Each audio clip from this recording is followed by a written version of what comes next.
boys and girls? Welcome back to the Commercial Real Estate Starting from Scratch podcast with me, John Kleisch, on episode number 44. If this is your first time tuning in, I greatly appreciate you doing so. To give you an idea of what we are talking about here on this podcast, I'm just documenting my journey from zero experience in commercial real estate all the way up until today, which has been about 44 weeks. Ironically enough, I started at basically the first week of me getting into the business. I started with no commercial buildings, no experience, and now I own two buildings. One's an industrial building in Glendale, Arizona, and then the other one is an office building in Sun City, Arizona, which is all the suburbs of Phoenix, Arizona, if you are not familiar. Valuing somewhere about $2.7 million ish, soon to be a lot more once we get these things leased up.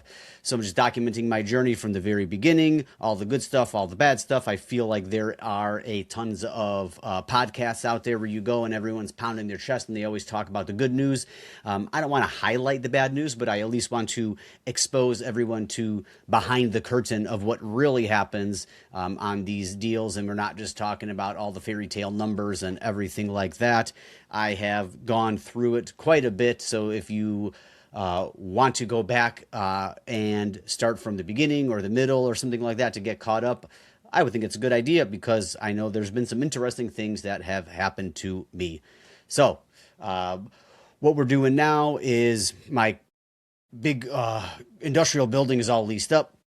I shouldn't say all leased up, mostly leased up. We have a couple spots that we could fill for a couple $1,000 here and there. And that is good. That is on the back burner. And the big focus right now is the office building, which we have, and the conversion into salon suites. To give you guys a quick update on Grand, not much is going on. Everyone's paying. Everyone's happy. That is all good. My new current tenant that I got for the back lot is very interested in leasing some more parking space. So I gave him a price and he wasn't really interested, and so it's just kind of sitting there, and he came up with something a little more than half of what I initially went for, and I was like, dude, let's do it. So let's see if he actually moves forward with that. That would be great because that's just free cash flow sitting there. It's literally just a parking lot that's full of dirt that I would have to do absolutely nothing for. So to give you an idea of kind of what that would make the building worth more, let's see, $7,800 annually, $650 a month. Let's just call it an A cap for poops and giggles. $97,000 of value added by just doing that alone. So, yes, please rent that lot for me. That would be great. Since we're on the subject, lightly touch on it. The equity increase is always great, right? It makes awesome, or it looks awesome on paper, but in reality, we're not getting a check for $97,000. It's not even, well, I guess you could say at that moment in time, it boosts my net worth, which is great.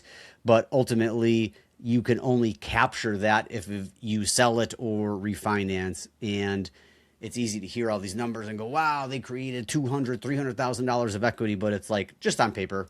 That's all that it is. It can go poof tomorrow. So just thought I would touch on that because I know I get really excited when I see numbers like that, but ultimately it doesn't even change your day to day. Even if that number was times 5, it's on paper. Maybe it makes you feel good on the inside, but at the end of the day, it's not cash money that you can spend. And that's the stuff that we like right there. But either way, I am very happy to increase the value of the building by $97,500 nonetheless.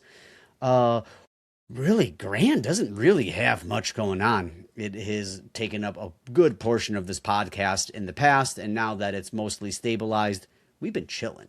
And I'll tell you what, I really like that. It is a great thing. That's why I got into the business. And put it this way, I've been in real estate now for 5-6 years full time, maybe more, 6 years, something like that. I had rentals in the past. They did okay here and there, come and go, up and down, whatever. But mostly did transactions, flipping, wholesaling, and everything like that, subdividing. So I was never into building a portfolio of rentals and cash flowing and everything like that. I've never had experience doing that. So it is very nice to put in a lot of work into a building, get it to where it needs to go, and then cashing checks. That's wild. It's like a concept that is kind of lost on me, to be honest, but it is starting to feel a little bit normal once Thunderbird gets rocking and rolling and we're cashing checks instead of cutting them. That is going to be truly a special place to be. So now that we're on the topic, Thunderbird, what has been going on this week? Realistically, not a whole lot. Probably not going to be a very in-depth, long podcast. So if this is the first time you're listening in, honestly, go to a different one, I would say, overall, because this one is going to be pretty short and pretty boring, which is also okay because I have been a chatty Cathy lately, and I'm looking at these minutes on these podcasts, and they're starting to touch 30 minutes, which is cool. I don't know if you guys like them longer, shorter. I don't know. I have a tendency of rambling and going on and on and on. So, if you guys like the shorter ones or the longer ones, send me a message.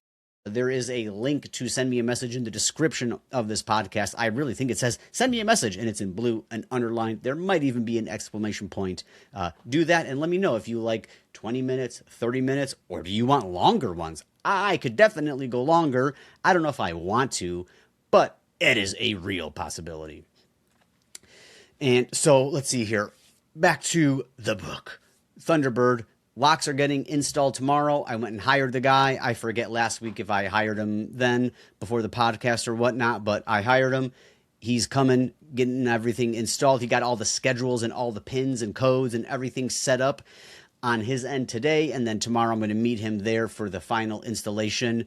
4 exterior door locks with keypads, $4,500 installed. I'm floored. I couldn't believe it. But at the end of the day, the game that we're playing is expensive and there's a lot of money to be made. So there is, of course, a lot of money to be spent. That's getting taken care of. What else has gotten taken care of? Really not much other than that. I had set up a couple appointments earlier in the week for tomorrow to prospective new tenants. This lady is an esthetician, makeup, right? I did a walkthrough, I forget what day, Monday, Tuesday, something like that. And I think it was Monday. 2 people, husband and wife, tattoo artist and nail artist. And I met her when I was just renting everything out for office space, and it was greatly cheaper of a rate. I quoted her. I said, hey, $179. She's like, what? $179 sounds great. And then literally the next 2 days go by and we find out about the salon suites. And actually, a lot of it had to do with her because she was like, $179? Wow, I can't find anything for under $379 a week. And I was like, huh? Then I called my buddy with the salon suites, confirmed it, had him come out, blah, blah, blah. You guys know the story if you listen to the previous episode or maybe the one before I left. I forget, but we talked about that. So told her, hey, listen, I know I gave you that really cheap price. I'm still down to do it, but I just don't know how long I'll be able to make that happen for. And they're like, okay, cool. Sounds good. 6 months. I told them at least I can do a 6-month deal. And then I said, okay, all that we need to get started is 1 month's rent and a security deposit. The security deposit is equal to 1 month's rent, so that would be $1,600 a piece. And that's when they started getting really squirrely. Blah, blah, blah. Can I pay that over time? Brr, brr, brr, brr, brr. And then it's like the red flags are going up, right? If you have a problem putting $1,600 together and you are a business owner and this is how you provide for your family and make money and live off of, I think that's a problem. I really do. They told me some situations that they have going on, and I get it. I've been there. I know how things are, but at the end of the day, we're not asking for that much money, especially when you're getting a 30-40% discount. To give you an idea, we are renting the next door room. Literally, they're touching walls. They share a wall. It's an identical carbon copy. That room is renting for $295 a week. It's rented right now. So $200 a week from $295, that's like a 33% discount. And that's aggressive. And $295 is already at probably a 20%, 15% discount from market rent as it sits already. So to give you an idea of how good of a deal that was, that's like basically you're almost getting half for the room that they wanted. Ultimately, I was still thinking about him hawing and we just left it like, hey, just let me know. And then they let me know that night saying, hey, it's just too much. So it sucks because that would have been $1,600 a month that we would have had, which would have been absolutely enormous. Right now, the whole place is pulling in about $4,500 per month. The expenses we have on this building are definitely north of $10,000, and I don't know exactly anymore because we are starting to run the air conditioner a lot, like all day a lot, and there's 4 of them. I have 15 tons. I have basically 20 tons of AC units that in the summer heat in Arizona are pumping all dang day. I have one unit set at like 83 degrees. It's in like the back corner upstairs where nobody's at, but there are people 1, 2, 3 in all the other parts of the suite. So I need to keep that AC on. They are now using water. We are now paying for internet, which is, I forget, I think $1.69, $200 a month for internet. So I imagine the expenses have probably gone up $1,000 a month, maybe. I had to get a cleaning lady out there. We're gonna have cleaning ladies come out regularly now. So I imagine in short order we'll be touching $12,000 a month really quickly, very, very, very quickly. And the quicker we get people in here, the better. Obviously, you guys know the drill. Our hard money expires in about 3.5 months, just shy of 4 months. I think it's 3 months and 3 weeks, something like that. So it is time to get people in here. And so I was desperate, am still desperate, but I was pretty upset about not getting that deal. But then at the end of the day, a lot of times it's the deals that you don't do, right? Like, guys, imagine if I went back in time and never entertained Gilbert's deal at Grand, the guy that I had to evict. Imagine if I never took him on. Man, I guess hindsight's 2020, right? But I would have avoided a ton of pain. Not to say I would have been in a different pain in a different situation from somebody else. However, avoiding big problems is really huge. I feel right now where I am at in my life, in the market, the overall market, the economy, real estate in general, I feel like the whole point of these next 5 years is just not to blow up, not to explode, not to go bankrupt, not to go broke, lose your properties, everything like that is kind of the feeling that I get. I don't know if that is something that a lot of people feel, but in right where we're at, this weird kind of limbo stage where nothing really makes sense, right? Like, rich people are getting stinking rich and poor people are getting stinking poor. So I don't know where this goes, where it ends up. Everything's at all-time highs. Something's got to give. But we've been saying that for years, right? When is it going to give? So that's why I say I'm just really trying not to blow up here. Now, if things get out of hand and the economy goes into the pooper and prices start to drop, that's the time to strike, right? That's when we're really going to put the pedal to the metal, right, and really hammer down. Then I don't really think now is the time, right? I don't know what rates are going to do. No one knows what rates are going to do. They're probably going to go up and then they're probably going to go down after that. So that really affects our business quite a bit, as you know, if you're in the game. So really just trying not to blow up. And how do you blow up? This is a great Hermosi thing, by the way, and I'm on one of these tangents right now, but I think it's valuable, where he always talks about going through like the worst case scenario, going through what bad things can happen. Hey, if I wanted to go bankrupt by buying commercial properties, what would I do? Well, I wouldn't care about the cap rate. I would overpay for a building. I would mismanage it. I would get any tenant that could fog a mirror in there, right? So bing, bing, bing, bing, bing. Just don't do those things, right? And not to say these folks would have been that. Maybe they would have been amazing tenants and they would have been great and they would have paid on time every month and helped out and been fantastic. I don't know. I didn't get that vibe like that they were going to be trouble. It was more so, I don't want to get a text message on the first of every month. Hey, can I pay late? Right? Like, that to me is probably not worth it. And I said probably, that was a mistake. I mean, that if that's a possibility, if that is a thought that crosses my mind, I'm going to go ahead and say that if it walks like a duck, talks like a duck, farts like a duck, quacks like a duck, that's a duck, right? So ultimately, I feel good. about the decision overall and not trying to save it. But again, I don't know. Either way, at this point in time, I am over it. I feel good about it. I have more people lined up for some showings. Well, I have one person lined up for a showing, I should say. And recently just redid the ad, boosted it, like paid money on it. And then I just met with my partner, John Heisler, on the deal. And we're going to start doing Facebook ads to really get this place humming, because time goes by fast. We've already owned that building for like 8 months, and we burned 6 months trying to lease it out as a normal office space with no such luck. Again, if this is your first time listening, there was a whole debacle about we were close on doing some crazy deal with some other company that was going to do co-working, so on and so forth. And then we looked into our own co-working things. But either way, regardless of what happened, we burned a good 6 months, if not more. Now we're talking we burned 7 months. But everything works out for a reason. So now it's time to strike, is my point. We went through the whole deal. What do we need to buy?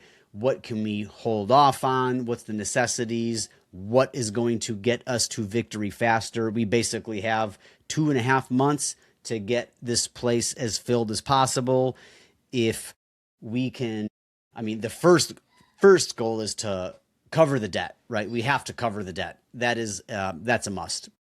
So getting that taken care of will be a great breath of fresh air. And the reason we're against this deadline is that we purchased these properties around mid-November. Both notes, we purchased them on a hard money loan and then a private loan. Both of those notes are for a year term.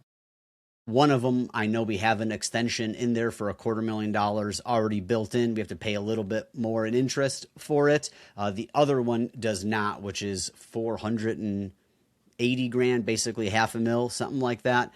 That one is not. Do I think they will extend if we asked? I do, but you never know. And it's not like I have $500,000 cash laying around where I can just go, oh, okay, no problem. They don't want to extend. Here, I'll just transfer the money. That's not even remotely possible.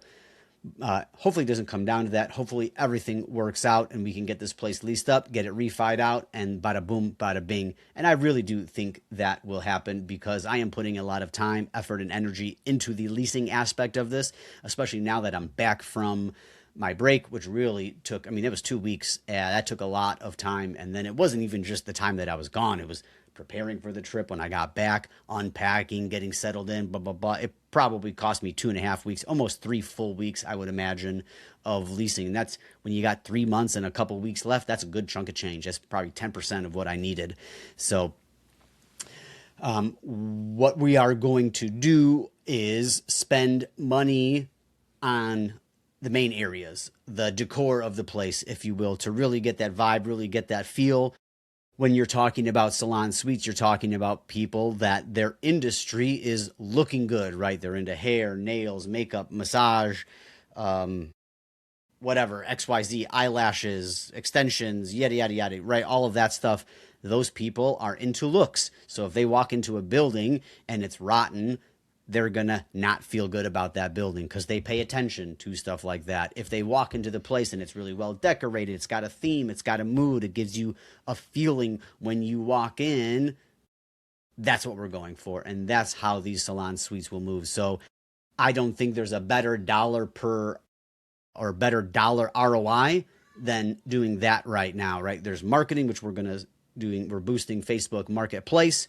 We're going to be doing actual Facebook ads, and then spend, I don't know, I imagine it'll be $5,000, maybe more if we have to paint. If we have to paint, it'll probably get closer to 10 on getting the place freshened up a little bit, which I think will be huge for the program. I think that would do really well, because right now people walk in, I say, oh, hey, we just took over.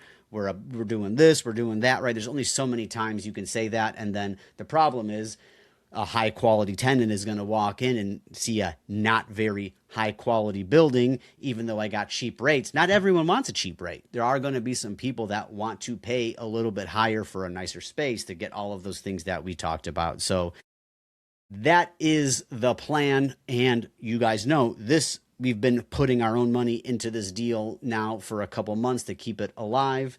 And we are getting to a point to where I spent $2,000 on HVAC work. If you remember, I had a crackhead jump on my roof and steal our copper drains, and he messed up a bunch of electrical circuits up there, the disconnects, which we didn't even fix yet. And then I got all of the smart thermostats and had to move a thermostat on the other side of the wall. Now that I can control everything, lock them from home, check the temps, blah, blah, blah, all of that. That was $2,000. The locks are $4,500. And then this remodel right here. So that money's going out fast and we don't have it, right? So what are we going to do? Well, I am going to lend our business money on a hard money note. We used another person on Grand at like 15%. We got like $35,000 for like 3-4 months. That way we could get a lot of different other projects done around mostly the roof.